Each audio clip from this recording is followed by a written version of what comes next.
Ya, saya dari tadi pulang balik ke toilet itu sebenarnya lagi nggak pede. Gitu.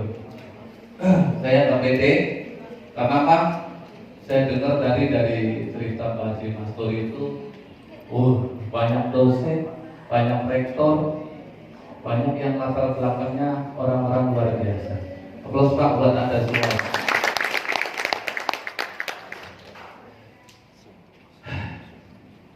Assalamualaikum warahmatullahi wabarakatuh. Saya tidak mendengar jawaban orang yang ikhlas yang utangnya mau lunas, yang lunasnya mau utang, yang utangnya pengen lunas. Karena apa? Jawaban salam adalah jawaban kebenaran. Assalamualaikum. Assalamualaikum warahmatullahi wabarakatuh. Apa kabar? Saya dapat resep dari guru ngaji saya bahwa di bisnis ini suksesnya semudah mengangkat pangkat Anda. Apa kata? Merdeka! Bangkit dari tempat duduk Anda, Bapak Ibu. Karena sukses tidak pakai balas, sukses tidak pakai egois, sukses tidak pakai gede-gede. Abang-abang! Belum. Buat si tukang asal. Belum lulus Anda. Kenapa? Karena Anda belum bangun dari tempat duduk.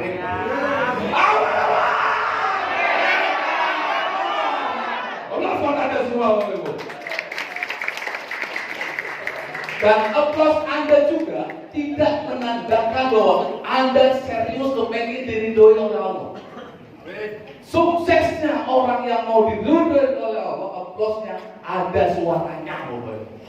Mana aplaus Anda? Terima kasih. Ya. Ngilangin minder dulu. Dan ketahuan bahwa Anda masa kecil kurang bahagia. Bapak Ibu, di bisnis ini yang saya suka adalah tidak melihat latar belakang. Dan itu yang paling saya syukuri. Kenapa Bapak Ibu? Karena saya hanya lulusan SMP. Demi Allah Bapak Ibu, tahun 92 seorang Slamet Asmadi atau sering orang panggil Adi Slamet itu lulus SMP Negeri Pertanahan Kebumen tahun 92. Pada play. Dan Allah takdirkan saya hanya sampai SMP, tidak bisa sampai SMA. Pagi terima ijazah Bapak Ibu. Saya sorenya langsung kabur ke Cikarang, Bekasi. Dan kalau di Bekasi saya anggap seperti kampung halaman saya. Karena saya di kota Cikarang lah saya pertama kali merantau dan ngamen di kota ini, Bapak Ibu. Allah Subhanahu. Saya kumpulin hasil dari ngamen, Bapak Ibu. Untuk apa? Untuk ngumpulin duit untuk beli cacimen. Cacimen itu singkatan dari kacang permen. Kok hafal? Jangan-jangan Anda pernah beli ke saya lagi. Di 38 Cikarang Pulau Gadung. Hah? Allah. Saya nggak akan bikin sedih Bapak Ibu. Saya akan bicara apa adanya. Karena memang saya orang apa adanya.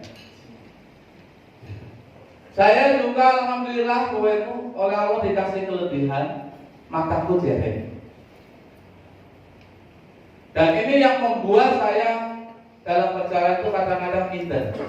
Sampai hari ini penyakit minder ini tidak hilang-hilang. Tapi saya harus menekan serendah-rendahnya sehingga saya harus sukses di rantauan ini Bapak Ibu. Saya kalau melihat muka saya ini ke depan, mata ini ke sana, yang ini ke sana. Dan kadang-kadang kalau ngomong, Itu yang diajak ngomong malah bingung. Yang luar biasa kemarin jam 7 malam di JDC Sleepy, saya lagi ngopi di depan gedung JDC, ada anak kecil, anaknya Pak Nurholis, manajer kita, 5 tahun, namanya Raska. Dia datang di depan saya. Om, kok matanya belok? Luar biasa. Seorang anak kecil itu yang jujur apa? Tapi saya merasa dihina. Anak kecil aja menghina saya, kurang ajar. Maka dari sejak saya terus punya prinsip, punya kelebihan ini, saya berdoa kepada Allah. Suatu hari nanti Allah boleh mataku jereng, tapi pikiran saya nggak jereng, hati saya nggak jereng, dan rekening saya nggak jereng, ya Allah. 20 tahun Bapak Ibu saya lakuin menjadi tukang asal. 20 tahun lebih saya ngontrak dari ujung Serang sana, Buaya, Taman Buaya ya, ujung sana, Sukaresmi, Warung Sukarsmi, Pasir Monci, Pasir Sari, Pasir Gombong, Warung Kobat, sampai sini terpisah. Itu saya hafal daerah situ, Pak. Alhamdulillah, Jabodetabek saya masuk di atas Mayasari, di atas KRD, KRM, sampai Serang sana, Jakarta diubah-ubah, dan di Pulau Gadung tempat tidur saya. Terminal Pulau Gadung adalah rumah saya. Saya sering tidur di emperan toko, kehujanan, pakai kotak. Yang paling sedih apa Bapak Ibu? Yang paling sedih adalah ketika saya dikejar-kejar kamtip, Bapak Ibu. Terakhir kali Bapak Ibu, saya ditangkap di stasiun Bekasi, dimasukin loket, dikebukin. Dan disitulah Bapak Ibu, saya teriak, Allah ya Allah, masa saya harus begini terus ya Allah. Saya jalan kaki Pak, dari stasiun Bekasi ke Jatinegara, ikuti rel itu jam 2 pagi. Makanya Bapak Ibu, saya punya dendam. Dendam yang sampai hari ini tidak hilang. Dendam yang sampai hari ini tidak bisa hilang dari kolbu saya. Saya nggak mau hidup larat, Bapak Ibu. Saya nggak mau hidup susah. Saya nggak mau hidup miskin. Saya nggak mau hidup terhina, Bapak Ibu. Dan itu saya doakan, ya Allah, ya Allah, ya Allah, tolong saya. Dan pada akhirnya pun Allah berikan temukan dengan seseorang yang mengajak saya ke pesantren. Saya ketemu dengan orang itu di stasiun Pondokopi.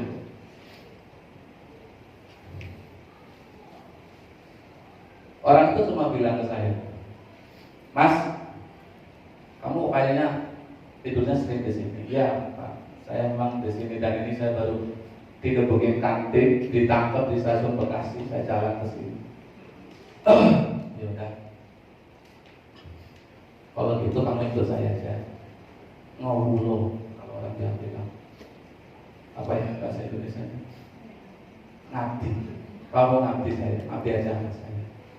Karena memang di situ saya sudah gak punya harapan apa-apa, saya udah gelap, saya udah gak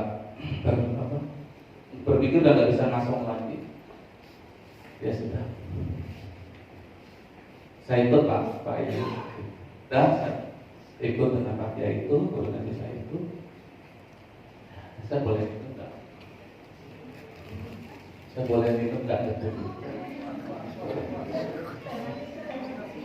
Masa ngambil sendiri?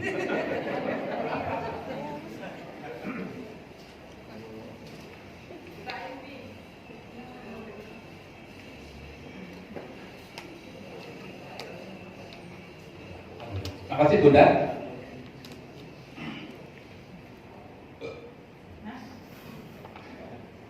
Alhamdulillah dengan ketemunya guru ngaji itu saya punya tempat tinggal yayasan di Kalimalang. Kerja saya apa? Kerja saya cuma ngaji, belajar Quran, belajar tafsir. Malamnya, siangnya ngapain? Saya dikasih modal untuk masuk lagi. Plus buat guru ngaji saya.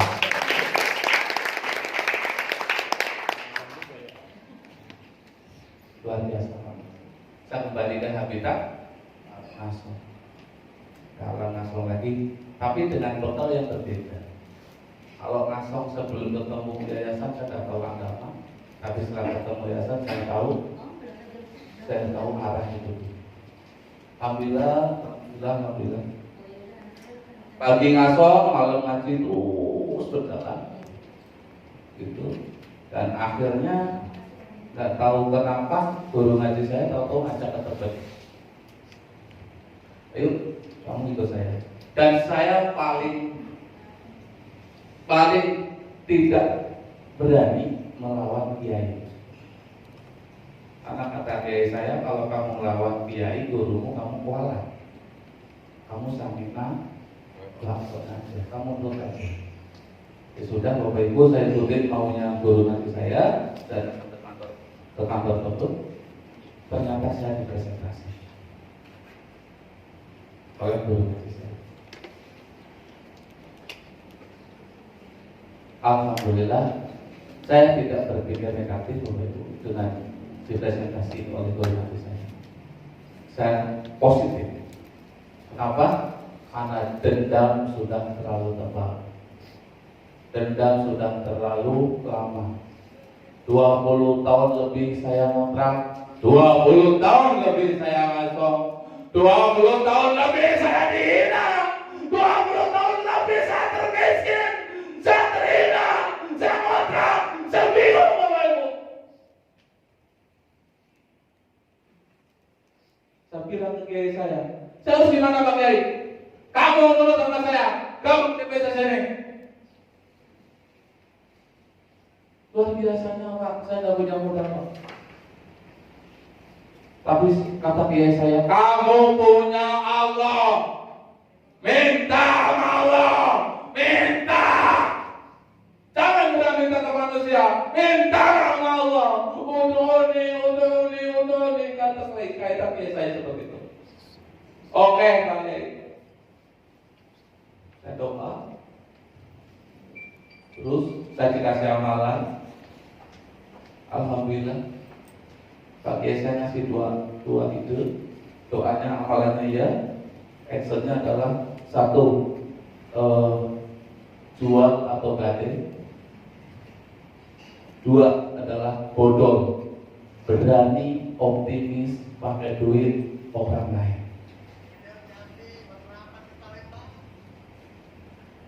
Akhirnya apa Bapak Ibu? Saya melakukan yang kedua. Saya otak gabung bisnis ini Bapak Ibu. Allah sebagai mutakin saya. Dan cari teman-teman ngasong saya pinjam, saya bilang 2 bulan saya balikin. Karena saya mau sukses. Karena saya tahu bisnis ini bisa. Seperti itu. Guru ngaji saya ngasih amalan 40 hari 40 malam saya nggak boleh sholat sendirian. Dan itu saya jalani Bapak Ibu. Di kantor, di samping kantor Tebet, di samping kantor Ekoreksi Jakarta itu ada masjid, ada mushola. Dan saya di situ 40 hari 40 malam saya sholat berjamaah. Tidak putus. Amalan kedua adalah sholawat. Sholawat saya lakukan 4.444 selama 40 malam.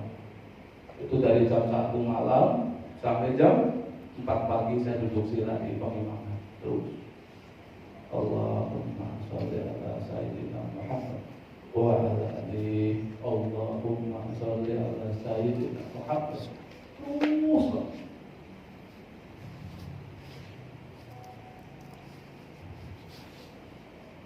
dan awal ketiga adalah sedekah. Saya bingung waktu ketika kiai saya bilang sedekah, saya harus sedekah apa? Kondisi kondisi tidak punya apa-apa. Habis disita, habis semua. Ada kata kayak saya, ambil pen, kamu pen itu WC, pen itu toilet musola, pen itu musola, selama 40 hari 40 malam. Dan itu saya jalani, Pak. Aplaus buat saya, Pak.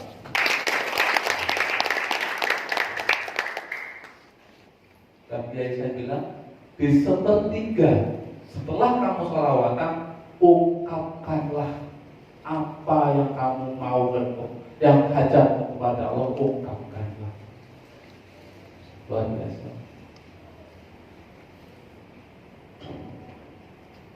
Saya nurut, Pak, karena memang sudah pusing dari usaha di Jakarta. Ya, 10 hari pertama saya hampir tak kuat. Itu musola tuh kayak panas banget, Pak. Gitu. Tapi 10 hari kedua tuh mulai enteng. 10 hari ketiga enteng banget. 10 hari keempat, alhamdulillah. Lulus saya, Pak, dari Riyadh, dari guru saya.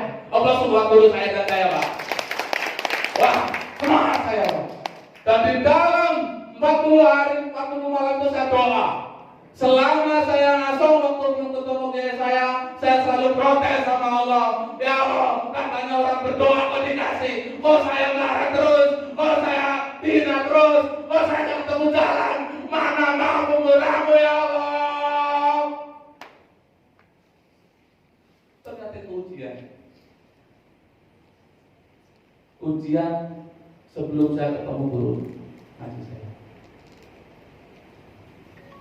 Alhamdulillah, Pak, setelah menjalani video itu saya jalankan bisnis ini dengan sungguh-sungguh. Saya menjalankan bisnis ini tidak pakai malas, tidak pakai ngitung-ngitung, pokoknya jalan, Pak. Saya gak punya hitungan. Kenapa? Karena cuma SMP. Bodoh, Pak, bodoh, gak bisa mikir, gak tahu internet, mata jelek, saya pasrah. Ya Allah, tolong saya, ya Allah. Saya hanya punya semangat, Bapak Ibu, semangat dan semangat. Sampai hari ini saya gak punya apa-apa, saya punya semangat. Itu yang ada saya punya akal. Saya konsultasi. Yang luar biasanya apa, Bapak Ibu? Guru ngaji saya meninggalkan saya. Guru ngaji saya tidak aktif di bisnis ini. Guru ngaji saya meninggalkan saya, fokus ke yayasan. Aja saya dipasrahkan kepada adiknya owner, namanya Bapak Randu. Aplaus buat beliau, Bapak Ibu. Saya ditemukan dengan Bapak Randu, Mas, tolong nih, bina nih, si tukang asong, si mata cerek, kamu bina. Waktu itu saya marah Mas Randu itu agak gimana ya? Mas Randu itu orangnya ngomongnya terbata-bata, aku gitu. Cuma lulusan ITB, sama saya juga ITB. Dia Institut Teknologi Bandung, kalau saya Institut Tekanan Batin. Anda senang ya kalau lihat orang susah?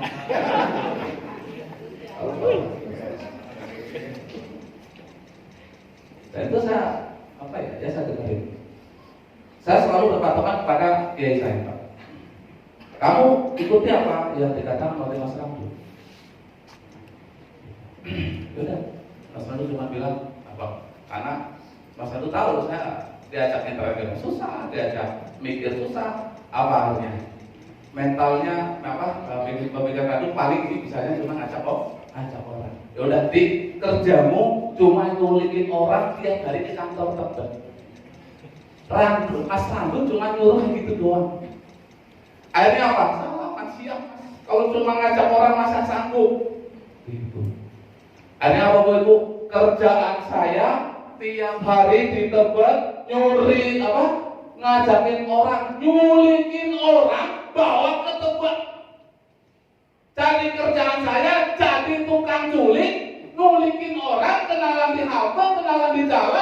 orang ngasuh, ngamen, siapapun dia kenal, saya obrolin, saya bilang ada proyek, ayo ke tempat ke kantor saya, ketemu bos saya. Apa buat yang satu itu? Gitu. Termasuk orang-orang teman-teman satu yayasan Pak, saya undangin ke kantor tempat. Karena yang saya syukur adalah, yang saya paling senang, karena saya nggak punya duit di awal bisnis ini, saya nggak bisa kontrak lagi, nggak punya dagangan. Allah tolong saya dengan saya diketemukan Mas Ragu, saya diizinkan tinggal di kantor di lantai 4. Alhamdulillah ya Allah. Wah itu, wah bersyukur ya udah. Kamu pokoknya tinggal di kantor, ya. Kamu undangin orang, undangin.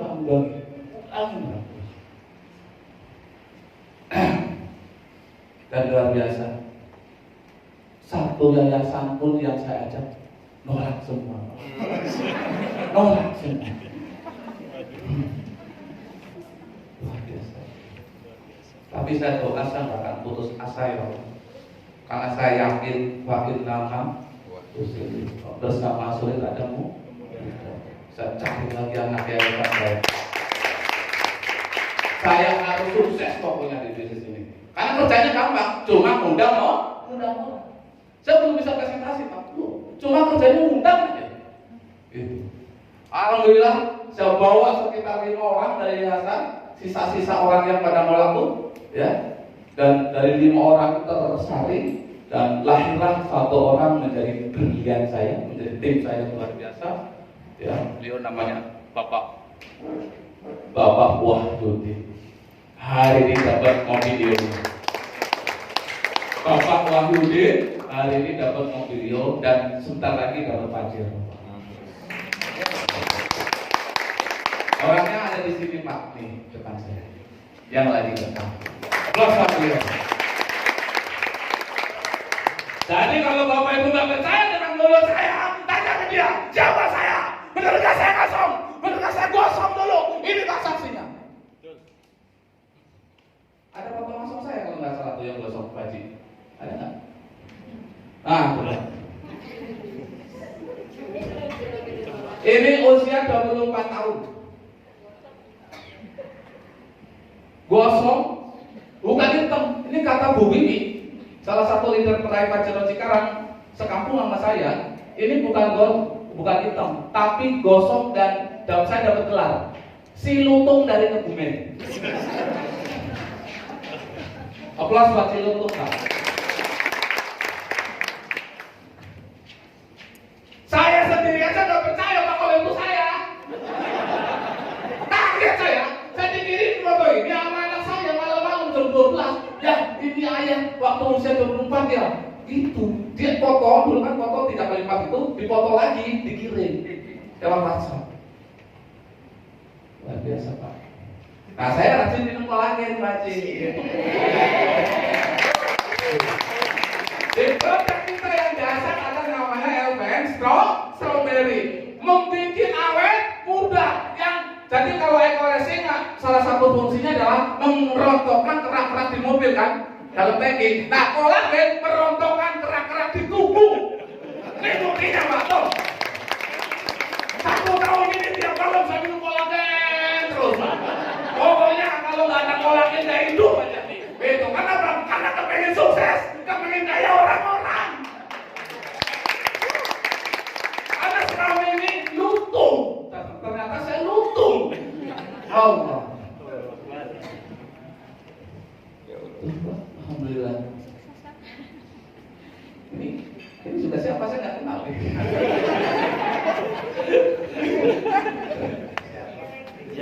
Jetli. Kenapa saya pakai kacamata hitam? Karena saya berusaha menghilangkan rasa tidak percaya diri segimanapun Pak. Itu Pak. Nah ini foto di depan pintu JDC. Karena orang banyak saya minder, saya kacamata hitam aja. Keren kan? Tapi Anda nggak tahu kan batin saya kayak apa tersiksanya. Itulah karena sampai hari ini Pak Allah gitu. Tapi saya harus menghilangkan rasa itu, ya. Maka di awal bukan mobil target saya Pak, bukan. Mobil waktu itu bukan target utama saya. Di dalam logika saya, pemikiran saya, mobil itu sesuatu yang gak mungkin saya cari. Gak mungkin saya dapat. Karena belum masuk hitungan presentasinya, belum bisa. Cuman saya bilang, Mas, saya hanya ingin membebaskan istri saya dari kontrak. Karena pesan dari saya, laki-laki sejati adalah laki-laki yang bisa membahagiakan istri dan anaknya. Saya sudah kenyang Bapak Ibu hidup di jalan. Saya kepengen menemukan yang namanya ketenangan batin. Katanya nikah itu tenang batinnya, tapi saya enggak. Karena ngontrak di Kelapa Dua Karawaci diusir. Ya, kenapa? Karena nggak bisa bayar kontrakan. Akhirnya, ya sudah, kamu tunjukkan kamu bahwa sebagai suami yang tanggung jawab dalam istrimu. Karena saya nggak pacaran waktu itu. Saya di yayasan itu dijodohin sama kiai saya. Pokoknya nurut samping nawa atau nak kiai itu. Ada istilah orang Jawa tresno ngargoni kulino. Cinta tumbuh karena sering ketemu. Dan itu ternyata benar. Plus buat istri saya. Karena setia ibu diajak ngasom aja mau. Penghasilan ngasom berapa sih? Cuma 15.000 sehari kalau laku jualannya. Kalau nggak laku ya udah. Yang ada berantem makan. Alhamdulillah saya jalankan ini bisnis. Target saya adalah saya harus bebaskan istri dari kontrak. Akhirnya dari bonus-bonus saya kumpulin Bapak Ibu. Saya beli bata, beli semen, beli genteng seperti itu. Apa Mas nggak kelihatan? Mataku cerek masih aja. Waktu habis. Kepepon. Makanya kalau mau daftar buat cap.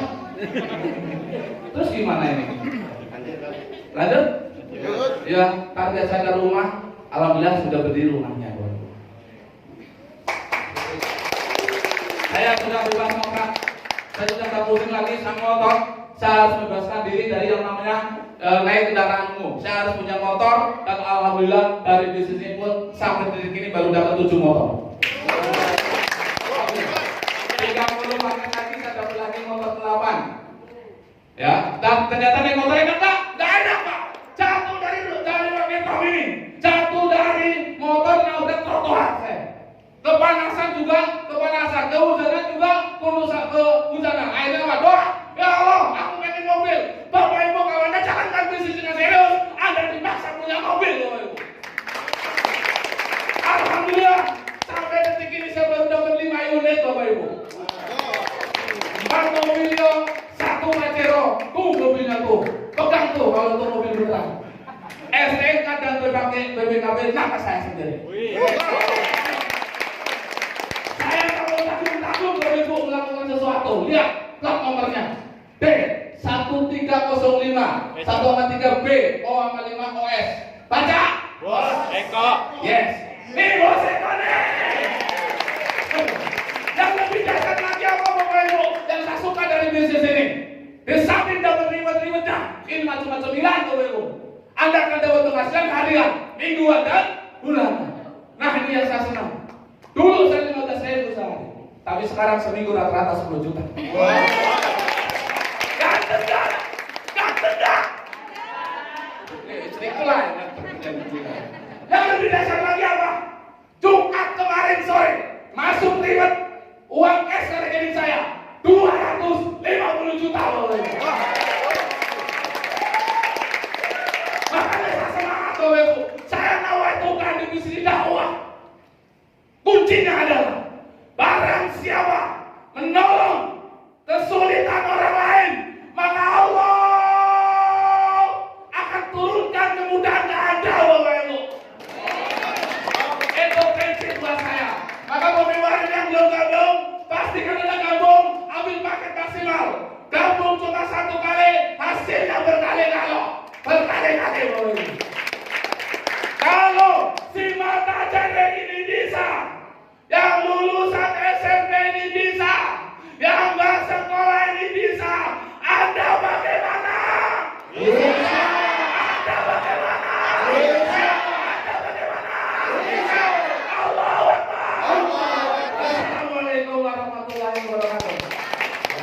kesehatan.